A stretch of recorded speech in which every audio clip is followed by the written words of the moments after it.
Assalamualaikum warahmatullahi wabarakatuh. Salam sejahtera untuk kita semua. Penghormatan saya kepada Bapak Arif Rahman SHMH selaku dosen pengampu pada mata kuliah Hukum Jaminan 6A.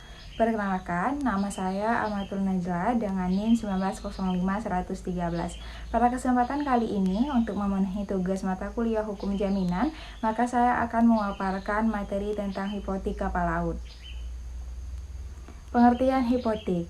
Hipotek sebagaimana dijelaskan dalam pasal 1162 Kitab Undang-Undang Hukum Perdata atau KUH Perdata adalah suatu hak kebendaan atas benda-benda tak bergerak untuk mengambil penggantian bagi pelunasan suatu perikatan. Hipotek bersifat asesorir yang artinya bahwa perjanjian hipotek merupakan tambahan dari perjanjian pokok.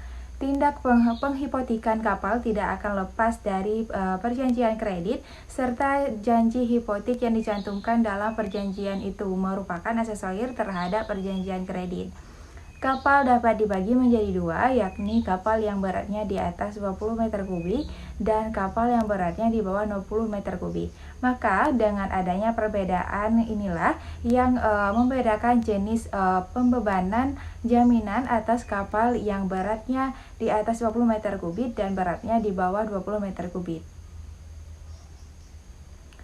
Hipotek terhadap kapal laut sebagai jaminan. Pelunasan kredit dalam pasal 1 angka 12 Undang-Undang Nomor 7 Tahun 1992 tentang perbankan menyatakan bahwa kredit adalah penyediaan uang atau tagihan yang dapat dipersamakan dengan itu berdasarkan persetujuan atau kesepakatan pinjam-meminjam antara bank dengan pihak lain yang mewajibkan pihak meminjam untuk melunasi hutangnya setelah jangka waktu tertentu dengan jumlah bunga, imbalan, atau pembagian hasil keuntungan. Meskipun ketentuan dalam KUH Perdata mengenai hipotek sudah tidak sepenuhnya berlaku karena telah ada undang-undang yang secara khusus mengatur mengenai jaminan, akan tetapi tetap berpedoman pula pada peraturan yang lebih tinggi, yaitu KUH Perdata. Selain itu, dalam pasal 1162 KUH Perdata, pada pasal 1168 KUH Perdata disebutkan pula mengenai pengertian hipotek, yaitu hipotek tidak bisa diletakkan selain oleh siapa yang berkuasa memindah tangankan benda yang dibebani. Pengertian kapal. Kapal di dalam Kamus Umum Bahasa Indonesia adalah perahu besar yang dijalankan dengan mesin yang digerakkan oleh asap dan dapat digunakan sebagai pengangkut.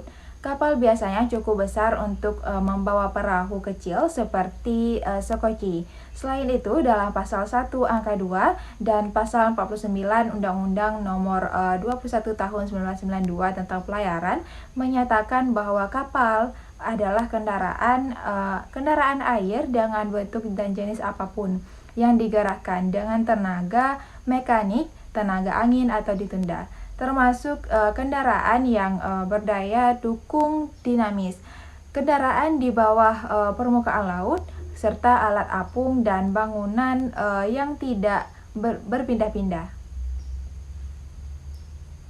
Kapal laut yang memenuhi syarat untuk dapat dibebankan hipotek yakni berat kapal laut di atas 20 meter kubik.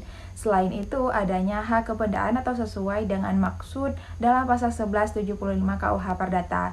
Kapal laut sudah dibukukan di Indonesia, diberikan dengan akta autentik atau akta yang dibuat oleh pejabat berwenang atau notaris, dan menjamin tagihan hutang atau pasal 1176 KUH Perdata.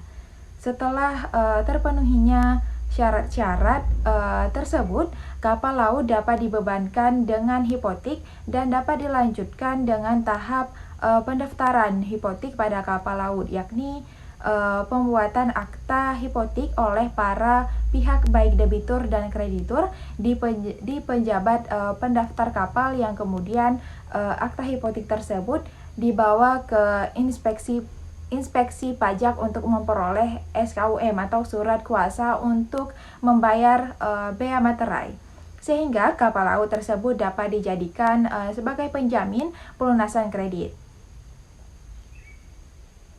Kesimpulan, hipotek ialah salah satu bentuk dari jaminan pelunasan kredit yang diatur dalam KUH Perdata. Hipotek dapat diberlakukan untuk objek berupa kapal laut, namun tidak semua kapal laut dapat dibebankan dengan hipotek. Karena kapal laut yang dapat dibebankan dengan hipotek hanya kapal laut yang beratnya 20 meter kubik atau lebih yang kemudian didaftarkan dan dibuatkan akta hipotek. Sekian presentasi dari saya terkait hipotek hukum laut. Mohon maaf apabila ada kesalahan. Wabillahi taufiq wal hidayah. Wassalamualaikum warahmatullahi wabarakatuh.